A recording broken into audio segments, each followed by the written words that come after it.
procédons à cela demain. Voilà. Nous arrivons, et je remercie Monsieur le ministre de sa patience, nous arrivons à l'audition elle-même. La présidente. Nous ferons une pause, si c'est ça la question. Bon, ben. Nous ferons une pause, évidemment, vers 17h30 pour faire le vote, évidemment, en séance, sur le projet de loi de finances. Nous accueillons cet après-midi, et nous le remercions pour cela, Monsieur Marc Ferracci, ministre délégué chargé de l'Industrie, pour évoquer sa feuille de route ministérielle et plus généralement la situation, les perspectives de l'industrie en France. Nous avions reçu la semaine dernière, comme vous le savez, M. Antoine Armand, ministre de l'Économie, des Finances et de l'Industrie, avec lequel nous avons commencé à aborder ces questions. Monsieur le ministre, un grand nombre d'entre nous sommes inquiets et je vais avoir quelques propos, mais évidemment, mes collègues auront évidemment de nombreuses questions et interpellations sur tout cela. Devant l'accélération des annonces de plans sociaux et de fermeture de sites de production au cours des dernières semaines, par exemple, mardi dernier, l'annonce de la fermeture de 2 sites du groupe Michelin à Vannes et Cholet, qui emploient plus de 1250 personnes. Donc, devant cette accélération, il y a beaucoup d'inquiétudes et voilà, il y a aussi une certaine colère qui s'exprime quand on se rend compte aussi qu'un groupe comme Michelin, dans le même temps, a pu réaliser des bénéfices considérables et toucher des centaines de millions d'euros d'aides publiques depuis 10 ans. Et nous avions reçu, vous le savez, le 18 septembre, le PDG de ce groupe qui avait surtout développé et vanté sa politique salariale. Et évidemment, nous souhaitons aussi vous interpeller, Monsieur le ministre, sur cette situation et, je dirais, ces plans de licenciement du groupe Michelin et plus globalement d'un certain nombre de groupes industriels. Je me suis d'ailleurs rendue à Vannes, comme un certain nombre de collègues ici, vendredi à la rencontre de ces salariés qui sont sous le choc, il faut le dire, dans l'incompréhension face à l'absence de protection de la puissance publique. Et évidemment, je crois que nous sommes un certain nombre dans nos circonscriptions à subir ces plans de licenciement. On a aussi entendu au sein de notre commission le mois dernier la présidente de Sanofi France sur un autre sujet, mais voilà, qui là aussi pose la question des menaces vis-à-vis de l'emploi. Projet de rachat pour le moins contesté par un fonds américain par de la filiale Opella, qui fabrique le Doliprane. On a aussi auditionné le directeur Europe de Stellantis. Et je dois dire que pour beaucoup d'entre nous, on n'en est pas sorti rassuré, loin de là. Enfin, la toute récente élection aux États-Unis d'un président prêt à la guerre commerciale dessine la perspective de grosses difficultés, on va dire ça comme ça, pour nos entreprises industrielles les plus exportatrices, mais aussi face à la concurrence déloyale de la surproduction chinoise, qui viendra évidemment d'autant plus frapper notre industrie, du moins si la France et l'Europe ne se dotent pas d'une politique industrielle et commerciale plus adéquate. Je sais que vous restez à l'écoute de nos remontées du terrain concernant les fermetures de sites, c'est appréciable, mais nous voulons aussi connaître votre stratégie face au risque très fort d'affaiblissement de nos capacités industrielles et de destruction massive de l'emploi. Comprendre aussi ce que vous proposez pour les entreprises et leurs salariés. Je pense à la filière automobile, la chimie, aux très nombreux emplois qui sont en jeu dans l'industrie verte, etc. Bercy communique sur un bilan industriel positif depuis 7 ans. Mais les chiffres peuvent présenter une autre réalité, puisque la politique de l'offre, on peut considérer qu'elle n'est pas parvenue à enrayer la baisse de l'emploi industriel dans l'emploi total. Tout au mieux, une décélération de la baisse continue depuis 40 ans de la part de l'emploi industriel dans l'emploi total. Ce sont 3 200 000 emplois, vous le savez, qui sont en jeu dans l'industrie et l'OFCE, et il est estimé qu'en fait, en réalité, il y a des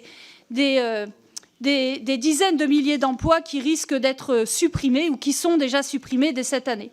Donc je finirai en disant, voilà, je pense que l'interrogation globale de mes collègues et de nous-mêmes est celle-ci. Quel est votre plan, que ce soit en matière de protection commerciale, de régulation des décisions des grands groupes, de protection des salariés, de protection spécifique des TPE et PME.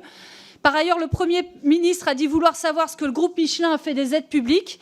Savez-vous si un travail spécifique a été lancé sur ce sujet et plus globalement sur les aides aux entreprises? Voilà, je vous cède la parole. Évidemment, mes collègues vous interpelleront sur ces différentes questions et bien plus encore pour une quinzaine de minutes. Et ensuite, nous entendrons les orateurs de groupe, puis évidemment les questions individuelles. Je vous remercie. Merci beaucoup, Madame la Présidente. Mesdames et Messieurs les députés, je vous remercie de me donner l'occasion de vous présenter la feuille de route du gouvernement pour l'industrie et d'échanger avec vous. Le Premier ministre, le ministre de l'économie Antoine Armand et moi-même, nous sommes déterminés à agir sans relâche pour soutenir notre industrie, c'est-à-dire nos entreprises, nos usines et nos emplois, et ce partout dans le pays. Pourquoi ? Simplement parce que l'industrie est essentielle à notre prospérité, à notre souveraineté et aussi à notre cohésion. L'industrie, c'est d'abord une source de prospérité qui irrigue nos territoires et qui fait vivre des millions de familles. Une industrie en bonne santé, c'est un tissu économique dynamique qui maintient et développe les commerces et les services de proximité. L'industrie, c'est aussi une condition essentielle de notre souveraineté, c'est-à-dire de notre capacité à être indépendant et à choisir librement notre destin, sans subir les choix des autres. Et pour être libre, il faut s'en donner les moyens. L'industrie, enfin, c'est de la cohésion, faite de liens humains et d'entraide dans chaque territoire. L'usine est au cœur de la vie de beaucoup de gens dans nos territoires, comme à Dunkerque et à Fos-sur-Mer avec la sidérurgie, à Sochaux avec le secteur automobile, ou encore à Toulouse et Bordeaux avec la filière aérospatiale. Depuis 2017, nous avons obtenu des résultats sur le front de l'emploi et en particulier de l'emploi industriel. La France est le pays le plus attractif d'Europe depuis 5 ans pour les investissements industriels étrangers, avec 1194 projets en 2023.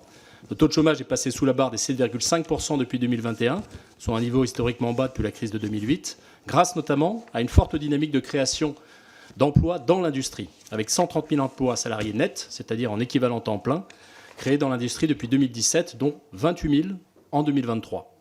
Enfin, malgré les tensions et les difficultés actuelles, nous allons y revenir évidemment, on compte 36 ouvertures nettes de sites industriels, ouvertures ou extensions nettes de sites industriels au premier semestre 2024.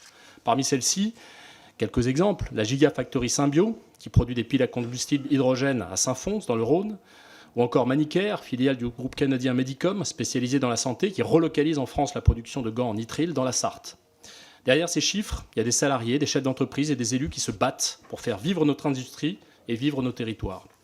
Et c'est grâce à cette puissante mobilisation collective que nous remportons des succès partout en France, et notamment dans le redressement des entreprises en difficulté. Je pense à l'exemple récent de l'entreprise NFA, fabricant de corindons blancs installés à l'Abbati, en Savoie. Cette entreprise avait été placée en redressement judiciaire en avril 2024, et grâce à la mobilisation de l'État et des élus, parmi lesquels je salue le député Vincent Rolland, nous avons réussi à construire une offre de reprise avec le groupe Alteo. Résultat, un site industriel préservé et 119 emplois sauvegardés. Il y a bien une France qui reprend confiance et qui croit en ses chances. Nous voulons aider cette France à réussir le défi de la reconquête industrielle. Car j'en ai la conviction, l'industrie française a des atouts uniques. Et il existe des succès formidables en termes d'innovation et d'emploi, loin des feux de l'actualité. Mon rôle de ministre sera de les mettre en lumière. Mais mon rôle est aussi d'être aux côtés des salariés en difficulté. Je pense bien sûr aux 1300 salariés des usines Michelin de Cholet et de Vannes, dans la filière automobile. J'étais moi-même à Cholet vendredi dernier pour témoigner aux salariés et aux élus de ce territoire notre soutien et nos engagements. Je pense aussi aux 450 salariés de l'usine Vancorex en Isère, dans le secteur de la chimie, ou encore aux salariés de la filière site métallurgique, elle aussi fragilisée. Chaque fermeture de site est un drame humain et territorial. Et nous devons malheureusement nous attendre à de nouvelles mauvaises nouvelles dans les semaines et les mois qui viennent. Mais ce que je veux dire haut et fort aujourd'hui, c'est que l'État n'abandonnera aucun salarié ni aucun territoire. Avec les industriels et les élus concernés, nous allons nous battre sans relâche pour que des solutions et des projets soient proposés à chaque personne et à chaque territoire concerné. C'est mon engagement et ce sera mon combat. Mon ministère est un ministère de combat. Il existe des difficultés, mais il n'y a pas de fatalité. Et je ne me laisserai jamais envahir par le défaitisme.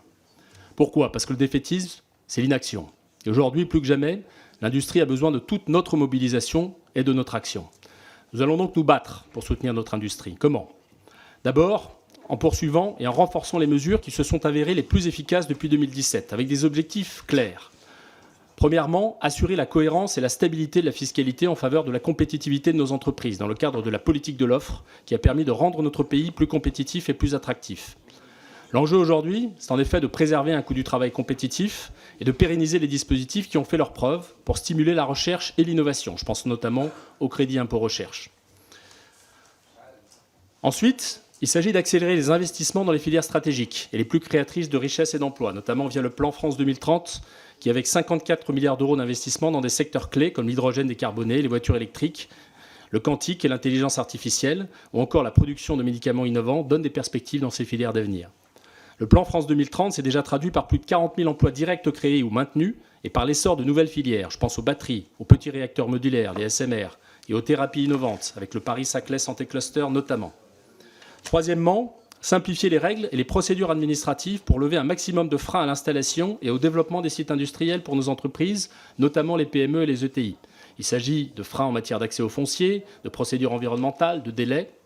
Le projet de loi de simplification de la vie économique, porté par les ministres Guillaume Kasbarian et Antoine Armand, prévoit de nouvelles avancées, notamment dans le domaine industriel, en permettant par exemple de qualifier en projet d'intérêt national majeur certains projets stratégiques tels que les semi-conducteurs. Quatrièmement, soutenir la production française et européenne via la commande publique. Le salon du Made in France, qui avait lieu ce week-end à Paris, a mis en lumière des entreprises qui ont fait le choix de relocaliser tout ou partie de leur production dans nos territoires. Je pense à Rossignol, entreprise iséroise d'équipements sportifs avec une nouvelle gamme de skis recyclés.